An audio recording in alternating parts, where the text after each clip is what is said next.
जय श्री कृष्णा, जय श्री राम, जय गौ माता, जय राधे श्याम। और आप सब कैसे हैं? आप देख रहे हैं तुलसी तपोवन यूट्यूब चैनल। सबसे पहले तो बरूथनी एकादशी की आप सभी को बहुत मंगलमय शुभकामना। 24 अप्रैल को बरूथनी एकादशी है। दिन भी बड़ा पावन है, गुरुवार का पवित्र दिन है। आइए इस एकादशी की कथा सुनने से 1000 गौ माता का गौदान करने का फल प्राप्त होता है। बरूथनी एकादशी की व्रत कथा अब हम आपको सुना रहे हैं, सुनिए।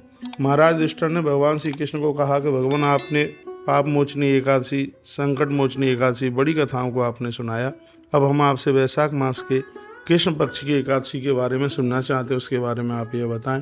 तब भगवान कहते हैं कि यह एकादशी, इसका नाम बरूथनी एकादशी है। इसका व्रत करने से सौभाग्य बढ़ता है। इस एकादशी पर व्रत करने से 10,000 सालों तक तप करने के बराबर व्रतधारी को पुण्य फल प्राप्त होता है। कुरुक्षेत्र में सूर्य ग्रहण के समय पर सोने का दान करने से जो फल प्राप्त होता है वही बरूथनी एकादशी का व्रत करने वाले लोगों को प्राप्त होता है। हाथी, घोड़ा, स्वर्ण, अन्न, ये कोई भी जितने भी दान है वो बरूथनी एकादशी के बराबर नहीं है, ऐसा कहा गया। अन्नदान से आप देवताओं को, पितरों को आप तृप्त कर सकते हैं, लेकिन एकादशी का जो पुण्य है वो कन्यादान करने के बराबर बताया गया है, जिसको कि कन्यादान को बहुत बड़ा श्रेष्ठ दान बताया गया है। भूल से भी कहीं किसी ने बेटियों का धन खा लिया है, बेटियों का लेकर के दिया नहीं है, तो इस बरूथनी एकादशी के करने से इस अपराध का प्रायश्चित हो जाता है। इस दिन थोड़ा खान पान का बहुत ज़्यादा विशेष ध्यान रखा जाता है। आइए अब हम आपको कथा सुना रहे हैं। प्राचीन काल की समय की बात है। माँ नर्मदा के पावन किनारे पर एक बहुत बड़े तपस्वी राजा रहते थे, जिनका नाम था मानधाता। उनके राज्य में प्रजा बहुत आनंदमय थी। राजा बहुत ज़्यादा धार्मिक थे और अपनी प्रजा के प्रति वो अपना पुत्र जैसा भाव रखते थे। एक बार क्या हुआ कि वो वन में गए, जंगल में गए, माँ नर्मदा स्नान करके आ ही रहे थे तो रास्ते में भालू ने उनके पाँव को जकड़ लिया और उनका एक पाँव खत्म कर दिया। राजा ने भगवान से प्रार्थना करी तो भगवान नारायण ने उनकी प्रार्थना सुनी और उन्होंने अपने चक्र के द्वारा भालू को मार डाला भगवान ने। राजा का पैर तो समाप्त सा ही हो रहा था। राजा बहुत ज़्यादा दुखी था। संतों को पूछता है, राजा कहता है मैं बहुत कष्ट में हूँ, मेरी ये तकलीफ़ कैसे दूर हो। तो महापुरुषों ने कहा कि ऐसा करो, कुछ दिनों के बाद में बरूथनी एकादशी चल करके आ रही है और उस दिन आप बराह भगवान की मूर्ति की पूजा आप करो, इससे तुम्हारे कष्ट दूर हो जाएंगे। आप जितने भी मुझे आप सुन पा रहे हैं, बरूथनी एकादशी के दिन बारह भगवान का वंदन पूजन करने से शरीर विकलांग और अपांग नहीं होता।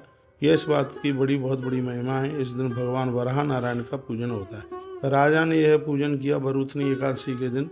द्वारा से राजा का जो पैर है वो बिल्कुल सही हो गया, ठीक हो गया और राजा फिर बरूथनी एकादशी के साथ साथ सभी व्रतों को करता है।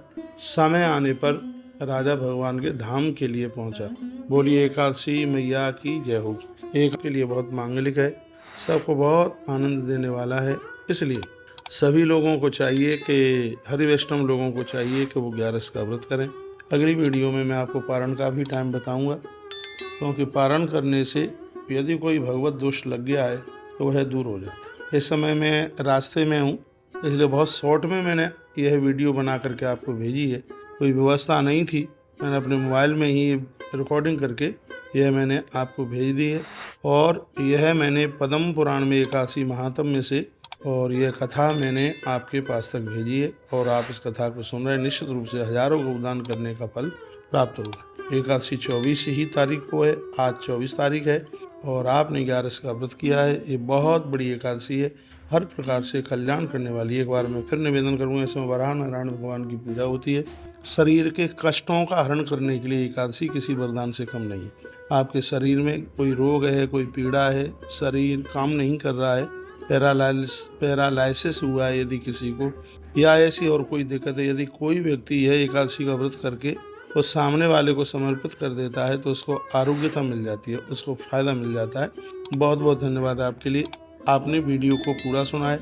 ऐसे ही हमारे साथ जुड़े रहिए और एक नई अपडेट प्राप्त करते रहिए। देखिए, मैंने कई बार कहा है, तीर्थ करने से भी तीर्थ कराने की बहुत ज़्यादा महिमा है और आपको यह लगता है कि और भी लोग इससे लाभान्वित हो सकें, इस वीडियो को आगे भेजना आप ना चूकें।